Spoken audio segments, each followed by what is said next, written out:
Hey there, everyone. Before I start this talk, let me ask you something. Have you ever felt like this? Maybe I'm not enough. I'm fooling everyone. I'm not good enough for this. Then, in another scenario, you finish achievement that took you a while to complete, and you think, yeah, now this task is done, what is next? Someone congratulates you because he thinks you should celebrate, but you immediately think, yeah, no, I've just been lucky. Then you're working on a task that's something that you haven't fully mastered, and your head goes immediately into the I'm in way over my head mode. It's immediate, and it's something you cannot complete. So you ask for help from a coworker. The coworker comes and fixes it like this. It's immediate, and then you just feel that this person is way smarter than me. What am I doing here? And all of these things often lead to the feeling of they will soon find out I'm a fraud. And if these are things that have crossed your mind, that you are suffering with, it make you doubt yourself, and at the end of the day, makes you feel like a fraud, then you have just met your imposter. So, welcome to my talk called Imposter Syndrome Driven Development. I'm Daniel Afonso. I'm a developer advocate at OLX Group. I'm an Agile instructor. I'm an Auth0 ambassador, and you can find me on Twitter and pretty much anywhere at the handle Daniel GC Afonso. So, you might be asking, why imposter syndrome driven development? What prompted this talk? I was at a conference after I just finished what I still think by this day was the worst talk I ever did live. I was working in the main hall after I finished the talk, like I usually do, and I was chatting with people, meeting new friends, chatting about my talk and so on, but I still was feeling a bit bad until someone reached out to me, and this was pretty much how the conversation went. How are you able to earn so much to do a great talk like this one? To which I replied, yeah, I don't think it was nothing much, to be honest. Honestly, I don't think I did that well. To which the person answered, yeah, you did amazing. I really wish I could do something like that. Most of the times, I feel like I don't know enough and I am just fooling my coworkers. And to be honest, this made me think. This person suffers from the same thing as I do. They have an imposter lurking around their shoulder. And it also made me rethink my previous comment because my imposter talk by itself, by saying that my talk was nothing much and that I don't think I did that well, might have made this person imposter feeling even worse. But either way, we had a lovely chat. We talked about tech, about career, about our imposter syndromes at all. And this prompted me to think a bit more about my imposter syndrome. And I was not alone. There was someone else feeling it, and I was not aware until now. And so I did some research. Then I got to the point to think, okay, but where did my imposter syndrome start? And I did a retrospective and pretty much got to the conclusion, or something like this, that it came to the middle of my life. But just to recap to when was the moment that my imposter syndrome showed up, here are a couple of things that you need to know. So, when I was around third grade, I was pretty much the type of student that didn't have to work hard to get what I wanted. I just needed to listen and I could put it to paper. It was, yeah, something good, I guess, if that I had amazing grades during that time without trying hard, I guess. But then I reached sixth grade, I think, and that luck ended, I guess. It didn't work anymore. I was started having average slash bad grades, and this kind of made me quit on school because I don't know, it was not interesting anymore. I was not doing something that I liked. And then I got to high school. So in high school I followed a non-traditional way of learning, I guess. I was finally learning something that I really, really liked. I was learning programming, I was coding, I was doing all the things that I wanted to do. But my background of not being a very good student in the last couple of years made me doubt myself. And this was when my imposter syndrome started. Because I cared about what I was doing now, finally. It was something that my future would depend on, and it was something that has been my goal since a while. I guess I would see myself do that for my future, and now my future was in stake. So I just remember walking around and then there he was, my imposter, working around my shoulder. I was having amazing grades, but it never felt enough because maybe my luck would run out. I don't know. Then we got to university. Most of the days I just felt lucky to be around. I kept working harder, and I gotta tell you, I almost burned out trying because I was always trying to prove myself out. I was always trying to prove that I deserved to be there. I deserved to be a student there like my other fellow students, I guess, and friends. And I was not fraud, but I felt like it. And what I wish someone had told me then was take it easy. You belong here. You don't need to prove anything to anyone. But they didn't. And then my imposter followed me into my career. So during these years, my imposter stayed with me. It pushed me, and at certain times even led my actions. So during this time now, what we're gonna do is review my career and see what my imposter told me during it. Before we start, let's just recap the 4 phases we're going to go through. So I started as a junior software engineer. It was my first big job, and I was working on a full stack team with mostly senior developers. Then I changed jobs. I was now a front end focused developer, and this was when it started paving the way for me to grow into the DevRel ways and become a developer advocate in the future. Then I changed jobs again and I became a senior front end engineer. During this time, it was my first full remote job. We were also in the first part of the quarantine, I believe. And this had more architecture responsibility. And it was also the time I got to develop my team management skills. And then we got to the now where I'm working as developer advocate. It's the first time I'm doing this. And yeah, we'll see what happens here. So cue in my first big job. I gotta say, most of the days I was thinking I was a fraud. And this is kind of ironic to say, to be honest, because I was actually working on the fraud detection team and somehow they didn't pick up on me. But oh well, it was all new stuff to me, and I remember that on the first day on the job, one of my coworkers was teaching me about pipelines and Docker containers, and I was just sitting there like, uh-huh, uh-huh, okay.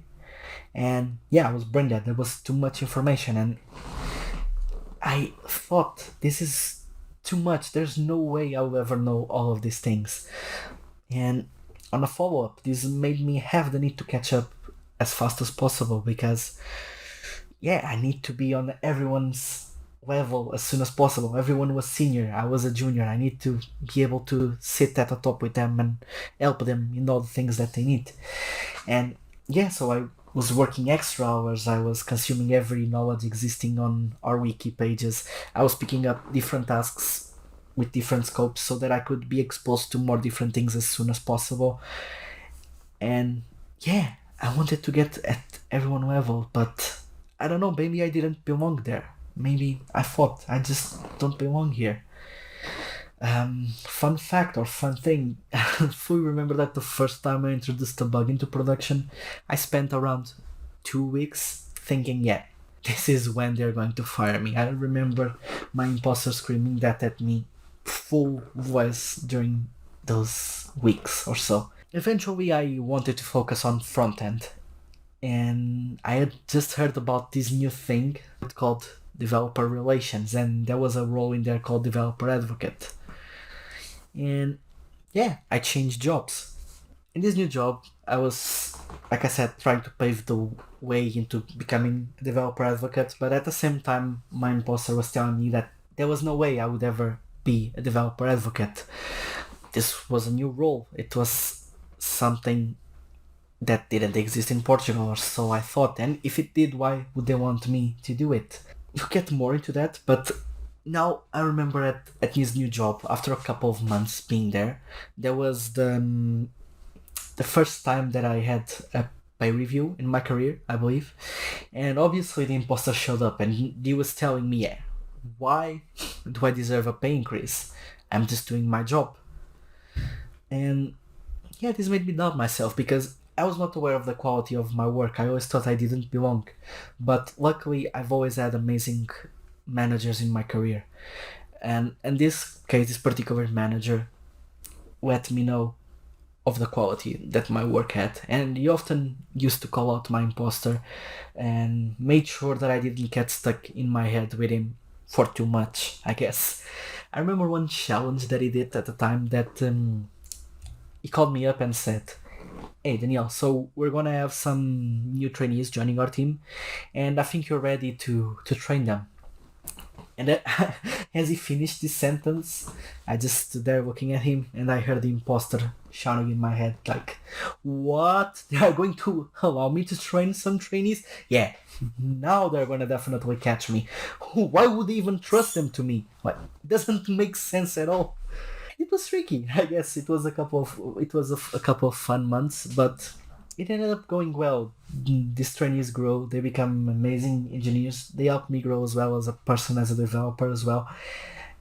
And yeah, it was all because my manager trusted in me. And I wanted to make sure that the trust that I received was well placed. So I did it in the only way that I could, by listening to my imposter. And he told me, "Yeah, you have to be everywhere." I was like, "You have to be everywhere? Why?" "Yeah." He was like, yeah, you have to be on Twitter, you have to be on Reddit, you have to be on LinkedIn, you have to be on Facebook, because this new thing just showed up and I need you to learn as soon as possible so that you can prove to everyone that you're worth being there. And yeah, maybe this was the way that I found, or that my imposter found, to hide to everyone that I didn't belong there. Like I said previously, during this time I was trying to grow my skills to be able to become a developer advocate someday. I've always liked to write, and well, it seemed that it was something that was part of the job description of my dream role. So now came the question, what will I write about? It seems like everyone already wrote about the things that I was working on. Why should I write about things that someone else already did? Like, who will care about me? And I always thought this way, to be honest. I don't know if it was me or it was my imposter, but I always thought that I have to write something innovative. I have to write something that people never seen. I have to write something super technical and super long. So it justifies people caring about me, caring about my content. And maybe this way I would prove my worth to people. I don't know. But a couple of months after, I saw this tweet by Will Johnson, and yeah, this made me think a lot, to be honest. I think I already mentioned this to Will, but this made me rethink my approach, and this was actually one of the reasons that I wrote my first blog post ever. And for some reason people liked it, people read it, people shared it. I don't know why. Maybe I was lucky. But after all this time, I can safely say that this was pretty much one of the best things I did for my career and for controlling my imposter, because I started becoming aware of what I knew. I kept the imposter at check with this, and I started understanding what were my weaknesses and what were the things that I needed to work on. Then this imposter gave me one more opportunity of doing something that would grow my developer relation skills. So they said, "Okay, we'd like you to do a public talk. You're gonna do a workshop about React hooks." Obviously, for the 2 weeks before, this was on my mind. Like, no one's going to show up. Why would people care? Why would someone be interested in taking their time to come hear me speak? My imposter made me think I was a nobody. But for some reason people showed up, and as soon as the talk started, I could hear the imposter saying, like, how much time until they start leaving. But then for some reason people stayed until the end. And once again, the imposter was saying, yeah, they just stayed until the end because it would look bad for them if they got up and left. It's not because you did something good. And I gotta say, public speaking became one of the most important things in my career, and it's one of the things that gives me the most and the more pleasure to do. But we'll get back to it real soon. First, let us change jobs. When I became a senior front-end engineer, we were mid-pandemic, and it was kind of a tricky decision to do because for some reason my imposter thought I wouldn't be hired because my skills didn't fit 101% with what was written on the job description. But I guess they did. And they hired me as a senior. That was weird because the imposter in me immediately said, they hired me as a senior. That's definitely the biggest mistakes of their life. They're gonna regret it as soon as they see me work. And then they told me what their plans for me were. Apparently I was gonna start a new project for them. And I was like, okay, I'm starting this project, so I'll be fired on the first week.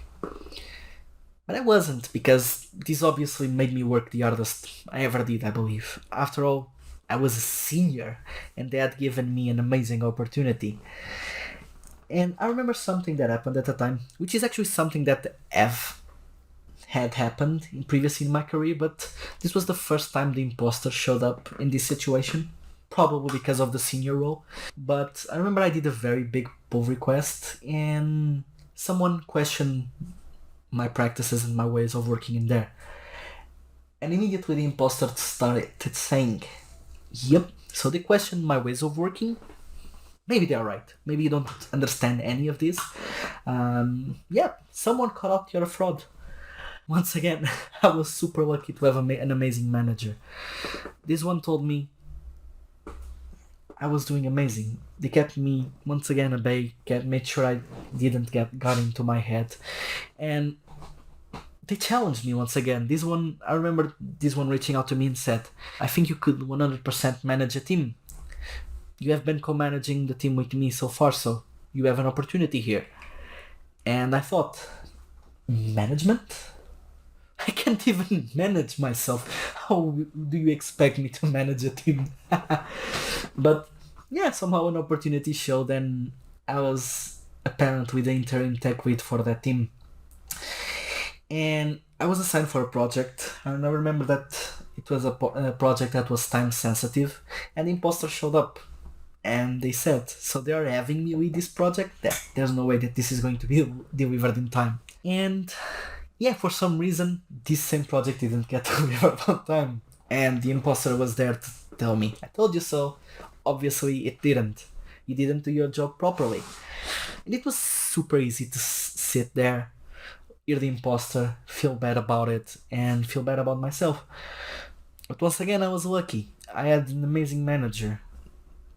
They picked me up, helped me do a retrospective on everything that happened, and helped prove to my imposter that the reason that this was not delivered on time was not my fault. It was a project that, for some reason, was doomed from the start. And I didn't see it, and no one else did. And then the day I dreamt about for years showed up. I got a job offer as the first developer advocate at OLX Group, and the imposter in me started saying, what? I'm the first developer advocate? Yeah, they are crazy to hire me. And to be honest, I still think this way right now. Another thing I still think right now is, what am I doing? I don't have any experience. It has been a wild ride so far, and I'm super grateful that OLX gave me an opportunity to fulfill my dream role, and it has been an amazing experience so far. But I'm still learning to control my imposter here. He still shows up every day with every decision and everything that I do. But I think that at this point it's still too early to talk about him. So I'll leave this part for somewhere in the future. Maybe in a year, ask me again. So now I said we would revisit it, and here it is, public speaking. So I've been doing this for around 4 years by now, and I gotta say, every new place I go, every talk I do, the imposter is there, and he's saying, whoa, they gave me the opportunity to speak here. I'll be eaten alive. And he calms down for a bit, and as soon as I start speaking, he just says, yep, I'm going to suck. Or, what are you doing? I don't even know this properly. It's terrifying, I gotta say. I'm always thinking that everyone in the audience is gonna start yelling at me whenever I open my mouth for some reason. As I'm presenting this talk, these are all things that have popped up into my mind. Some of them are popping up right now. But the remote factor of this talk makes it even trickier for me, because Probably you have already put this talk in background and you're doing something completely different. Are you doing a pull request? Are you sending a Slack message? I don't know, maybe you even closed the tab already because you got bored with my talk. Okay, story time. So last year I was invited to speak at an amazing event, and I was going to speak about the testing library, and I gotta say I was terrified.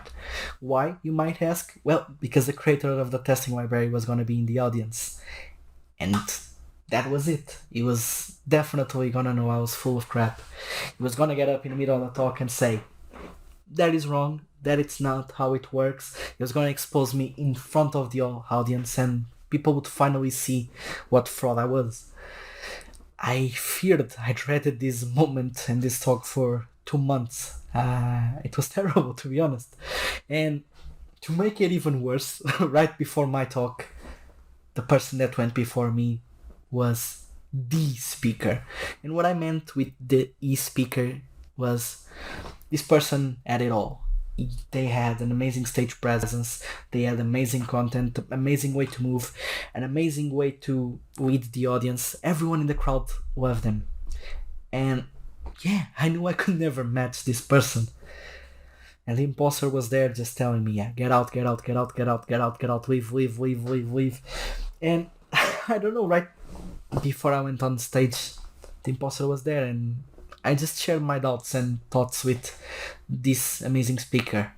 And to be honest, he said something that changed the way I've done and do my talks from that point on. He said the following: you just go out there and you have fun. First things first, people are here for you. People are here because they want to learn from you. They are cheering for you. They want to grow. They want to learn. They want to absorb the knowledge that you transmit them. But if for some reason that doesn't happen, if for some reason the audience doesn't care, at least you were doing something that you loved. You were having fun. And at least you took something from it. Well, I gotta say, that shut out the imposter immediately. I went on stage and it was the best talk I ever did, to be honest. The imposter was quiet the entire time. I had the blast. I think people liked it as well. And I gotta say, it was the best talk I ever did. Now, you might be asking, what about the creator of the testing library? What did he say to you? Well, he reached out after the talk and told me that I did a great work, that I had some things in there that people were always asking him about. We talked, we shared notes, we shared experiences, and it was amazing. But I don't know, even though I've taught over 10,000 people in the last couple of years and spoke all over the world, everywhere I go, I still feel that all the people there know so much. Why did they invite me? What value am I bringing? What I'm doing here? I don't know. I guess this kind of just relates to the same thing that happens in my work life. Because maybe I don't belong here. There have been many constants in my working life, to be honest. I'm always learning to prove myself I'm worth it. I'm always working extra time because I need to prove myself I am worth it. Gosh, I'm joining every group because I need to prove myself I am worth it. Because perhaps if for some reason I know that I'm worth it, maybe others will think it too. Your imposter doesn't need to be a burden to you. You can harness it, you can leverage it. You can use your imposter as sort of your own superpower of sorts. So there have been a couple of constants in my life that I've done in response to my imposter syndrome and that have helped me grow as an engineer and grow as a person. So the first one is probably the constant need for feedback, because how do you know if you're doing the right thing? How do you prove your imposter that you belong or that you're doing something well? Well, what I do is I open always myself for feedback and make everyone that I work with be sure that they can always reach out to me and tell me the good and the bad things that they think I did. Because what other way can I do to improve my work and processes? I'm in a constant retrospective with myself, and here I like to have my imposter open the door for identifying my own weaknesses. The thing is, I let him open the door, but I make sure that he doesn't cross it with me. Your imposter syndrome shouldn't have place in your own retrospective because it will just make you lose your time and feel worse in the process, I guess. Another thing that I started doing in the beginning of my career was there was a constant need for me to help the others. But when I started doing it, I really think it was pretty much to help me prove to myself that I could do it. And therefore, this would quiet my imposter because you will see, okay, I'm helping this person, so I know these things. So he would shut up for a while. But, well, I ended up loving it. It's one of the things that gives me the most pleasure and in my job. So I just started doing it outside of my imposter and kept it out of it every time. Another thing, another constant, another thing that I say a lot of times. The more I know, the less I feel like I know.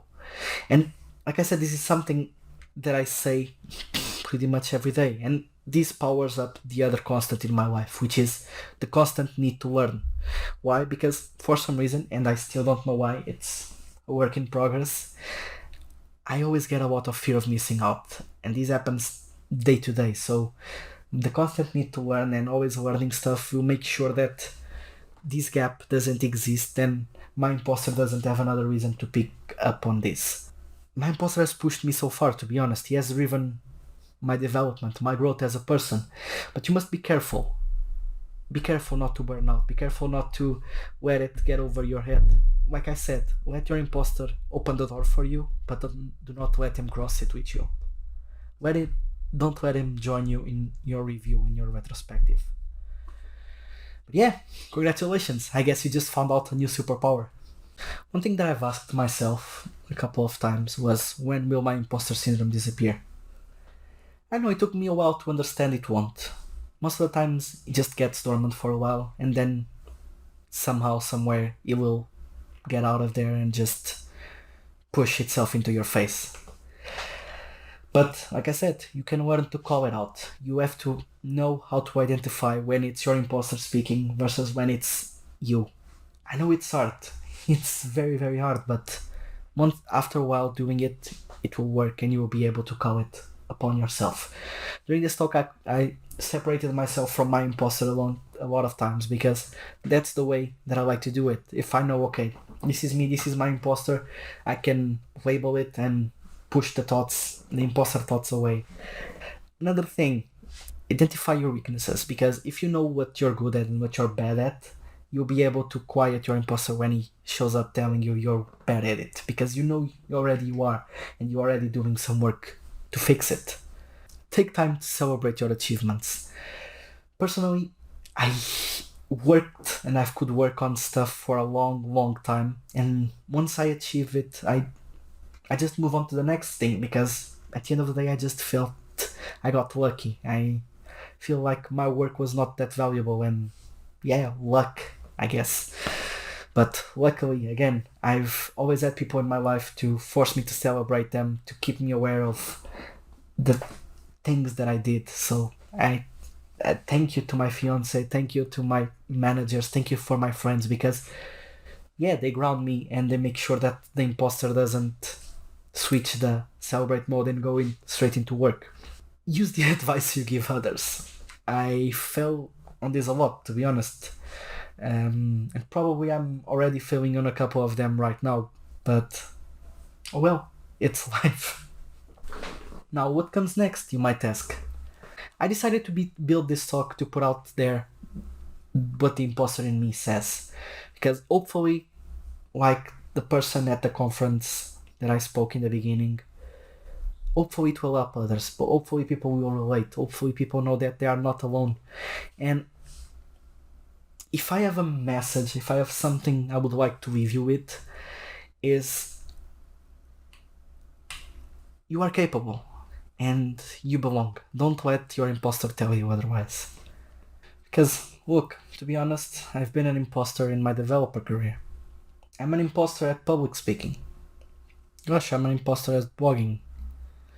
For some reason, I'm even an imposter at puppy parenting. And in around 2 to 3 months, I'll be an imposter as a published author. Because maybe I've just been lucky all along, all this time. I'm still counting the seconds until you all find out about me. I'm still counting the seconds until you all find out I'm just a fraud. After all, I'm just an imposter. Thank you, everyone. This has been Imposter Syndrome Driven Development. I'm Daniel Afonso. You can find me on Twitter, any social network at the end of Daniel JC Afonso, or you can just scan this QR code. I'll see you in the Q&A session, and thank you for having me. Bye.